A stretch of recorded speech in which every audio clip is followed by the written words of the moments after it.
सुना रहे हैं, सती की कथा नहीं सुना रहे हैं, पार्वती की पार्वती की कथा नहीं सुना रहे हैं। आपने सती माता की बहुत कथा सुनी है, 5 मिनट में पूरी कथा पूरी कर दूंगा। पार्वती मैया की आपने बहुत कथा सुनी है, एक बार ऐसी भी कथा सुन लीजिए जिसके लिए लोग तरसते रहते हैं और वो कथा सुनने को नहीं मिलती। ये कथा सुन लीजिएगा, मैं तो कथा कह के चला जाऊंगा, ये कथाएं आपको नहीं मिलेंगी सुनने के लिए। इनमें स्टोरी मुझसे भी आती है, कहानियां मुझसे भी आती हैं, लेकिन उसमें मेरा मन नहीं लगता। वो तो घर में गीता प्रेस की किताब रख करके आप उसको पढ़ लेंगे, लेकिन ये पता होना चाहिए कि फूल क्यों चढ़ाया जाता है, ये पता होना चाहिए बेल पत्र क्यों चढ़ाया जाता है। यदि इसको केमिस्ट्री के द्वारा भी यदि बेल पत्र को आप समझेंगे, आप पढ़ेंगे, तो इसमें एक ऐसा वाइब्रेशन है, जैसे ही बेलपत्र को हाथ में आप छूते हैं तो पूरे शरीर में कंपन होता है। भैया बेलपत्र महादेव के ऊपर चढ़ाने वाला व्यक्ति इतना कंपायमान होता है, जिस प्रकार से मैं कहूँगा भगवान महादेव को कहा गया है कि वो कौस्तुभ मणि की तरह है, उनको कहा गया वो स्फटिक मणि की तरह है। इसी ग्रंथ में लिखा है कि भगवान शंकर को स्फटिक मणि की तरह क्यों कहा गया। जैसे स्फटिक मणि को आप धूप में आप रख देंगे तो स्फटिक मणि में ऐसे कंपन होता है यूं, तो इसका मतलब है कि भगवान महादेव को स्फटिक मणि का रूप इसलिए दिया गया है कि भक्तों के दुख को देख करके भगवान महादेव के पूरे शरीर में कंपन होने लगता है।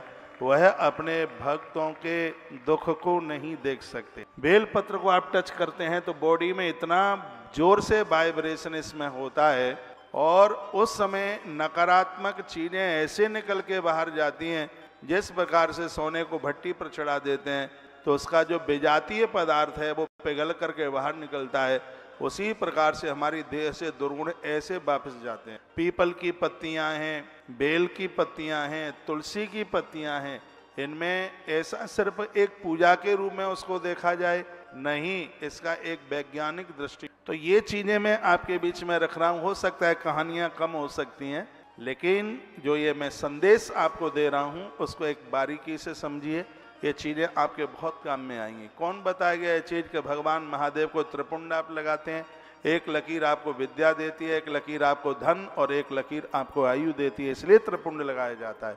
हर चीज का इसमें कारण है। चावल चढ़ाया जाता है, चावल को संस्कृत में अक्षत कहते हैं, ना क्षयति अक्षत, कभी भी टूटा चावल देवी देवताओं को नहीं चढ़ता।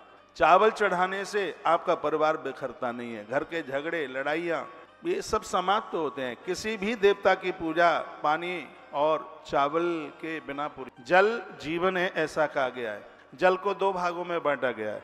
जल का एक वैज्ञानिक सूत्र है, रासायनिक सूत्र है जल का, पानी का, उसमें उसको 2 भागों में बांट दिया गया है।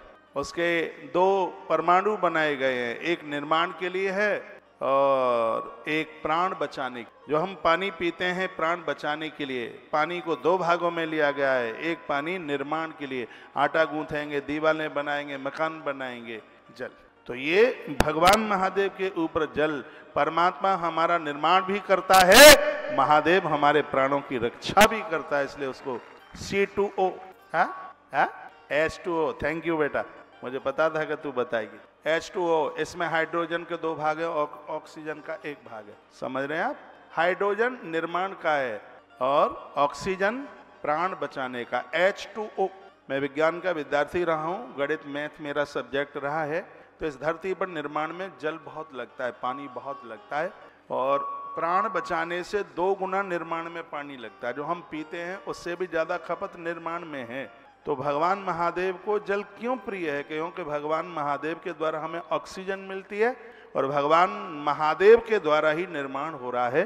शंकर ही ब्रह्मा बनकर के निर्माण कर रहे हैं और विष्णु बनकर के सबकी रक्षा कर रहे हैं, उनके प्राणों की रक्षा कर रहे हैं और रुद्र बनकर के सबका उद्धार कर रहे हैं। तो यहाँ की एक एक चीज बड़ी काबिलियत में है।